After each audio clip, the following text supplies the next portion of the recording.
Today you are going to make some cheat sheets. Okay, you're going to do one for Rosencrantz and Guildenstern are Dead, and you're going to do another one for the literary work that you wrote your senior paper on. You did one for Hamlet that I let you bring to the timed write for Hamlet, but obviously you're doing this so that you can review them the week before the exam. You obviously can't bring anything into the AP exam. But I've made a sample one here for you for the Odyssey. You'll have a copy of it on the sideboard, but I just want to kind of go over this with you. You want to make sure that you put the title, whoever the author is, the genre, and the origin. So the Odyssey by Homer, who's an epic poet. It is an epic poem and from ancient Greece. So for you it would be the Rosencrantz and Guildenstern are Dead.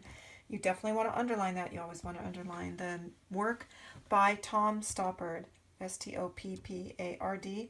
And of course he's a playwright. He's not an author, so when you're writing about the play or any play, you wanted to call the person who wrote it a playwright. Okay, epic poem, ancient Greece. So yours would be a play, and you could even call it an absurdist play, and it would be British. So you don't have to do this when you're making yours up. You can obviously do them however you want. I just put it this way. This is the kind of the style I used. I have a structure and overview here that tells me about the books. Remember, the Telemachy is about Telemachus. That was books 1 through 4. Then it was categorized 5 through 8, 9 through 12, 13 through 24. So you could actually have Act 1, Act 2, and Act 3, and then you could kind of do some kind of maybe plot summary a little bit, just some bullet points to remind you about what happens in each one of those acts, and then you can use that in your, if you happen to write about Rosengil on your APQ3. You can say in Act 3 when Rosengil are on the boat, whatever, blah, blah, blah. This little part right here, I couldn't figure out where to put it. I decided to put it right here. This is where I put the meaning of the work. Obviously, you want to try to think of what some of the meanings are. When the APQ3 directs you with a particular subject, like a Bildungsroman or an illuminating incident or deception or justice or exile, obviously that's a theme they're asking you to use to guide you to the meaning of the work. So some of the meanings here, if you remember us talking about those: honoring social norms, the gods, and authority leads to a well-ordered society. Absent fathers hinder the maturity of sons.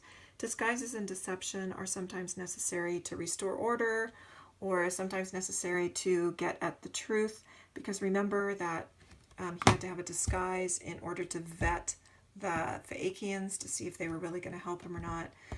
He used his disguise to protect himself, to see if Eumaeus was really going to be faithful, to see how Telemachus was.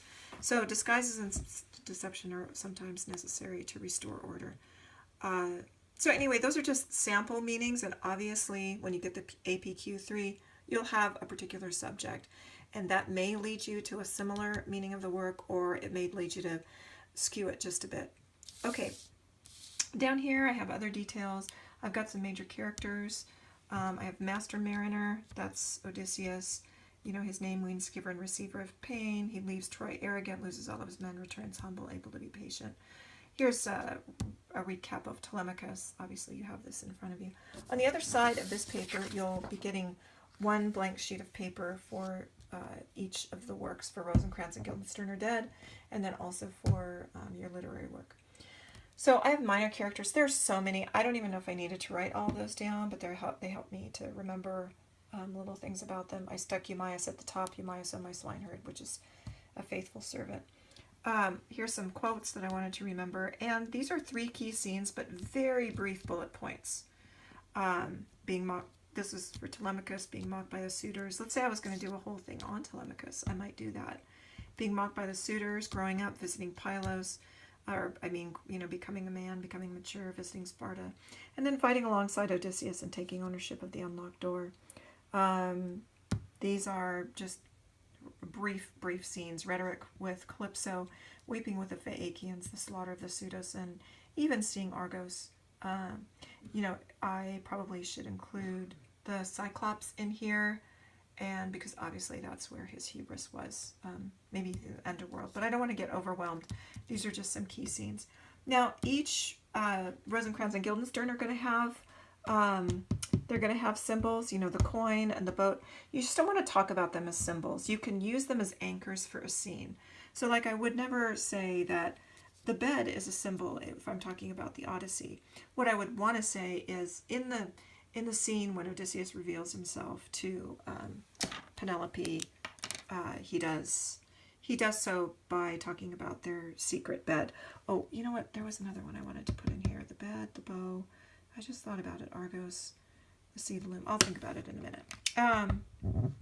Anyway, so I did give you a full sheet this time as opposed to a half sheet the other time because I'm going to give you a little bit more time. I mean, this, if you just did this, that would be great. And, you know, spend your time doing one for Rosencrantz and Guildenstern and one for your literary work. That's ideally what I would love for you to do. If you have extra time and you want to take advantage of it, you could also open up, and on the inside, what I did was I just took some scenes and detailed them a little bit more. I wanted to remind myself to review the surroundings paragraph with the suitors, Pylos and Sparta, because I know that I've already written that.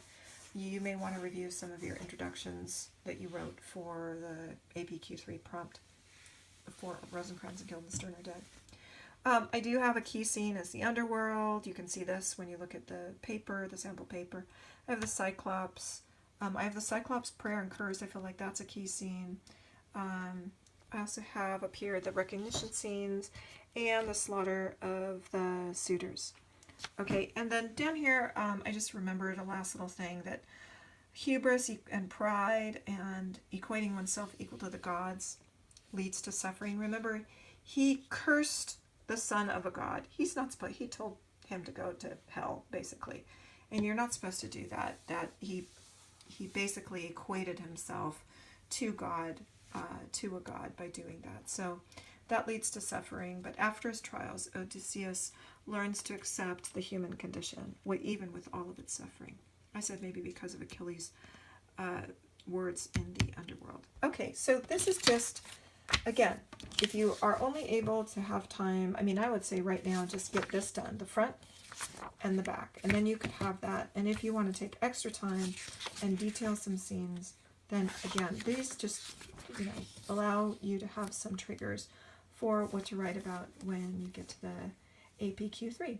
Okay, so you're going to do those two, Rosengil are dead, and your literary work. Oh, one last thing. You can find your literary work on Google Chrome. Some of you still have yours and you're carrying them around. Some of you took my suggestion, which was to stick them in your file in the crate and just keep them there. If you didn't have any big changes that you wanted to make at this point. So there's other ways to get your senior paper. You can also go on the Chromebooks and look for them on there. So basically this is a free work day for you to get these two done and get yourself ready for the APQ3 with those two works.